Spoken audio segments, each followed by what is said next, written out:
టాలీవుడ్లో గ్లామర్ నటనతో గుర్తింపు పొందిన హీరోయిన్లలో రీతూవర్మ ఒకరు. గ్లామర్ కంటే రీతూవర్మ నటన ఎంచుకునే పాత్రలతోనే పాపులర్ అయ్యింది. ఆమెకు సక్సెస్ తక్కువగానే ఉంది కానీ ఎంచుకునే ప్రతి చిత్రం ప్రత్యేకంగా నిలుస్తోంది.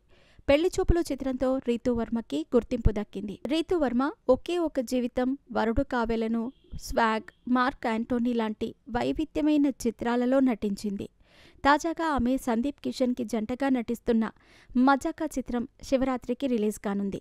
ఈ సందర్భంగా రీతూవర్మ ప్రచార కార్యక్రమాలతో బిజీగా ఉంది. రీతూవర్మ గ్లామర్ షో విషయంలో కాస్త వెనుకడుగు వేస్తున్నారు. గ్లామర్ షో ఉన్న చిత్రాలు, రొమాంటిక్ సీన్లు, కిస్సింగ్ సన్నివేశాలు ఉన్న చిత్రాలకు రీతూవర్మ దూరంగా ఉంటున్నారు. దీని గురించి తాజాగా రీతూవర్మకి ప్రశ్న ఎదురైంది. రీతూవర్మ చేసిన వ్యాఖ్యలు షాకింగ్గా ఉన్నాయి. ముద్దు సన్నివేశాల్లో నటించనని నేను ఎప్పుడూ చెప్పలేదు. ముద్దు సన్నివేశాల్లో నటించేందుకు నాకు ఎలాంటి అభ్యంతరమూ లేదు. నన్ను చూసి ఆ అమ్మాయి ముద్దు సీన్లు చేయదని ఫిక్స్ అయినట్లున్నారు. అందుకే అలాంటి ఆఫర్ నాకు ఇంతవరకు రాలేదు.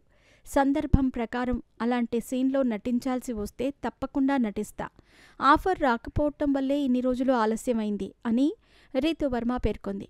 మజాకా చిత్రంలో రీతూవర్మ కాస్త గ్లామర్ డోస్ కూడా పెంచినట్టు కనిపిస్తోంది.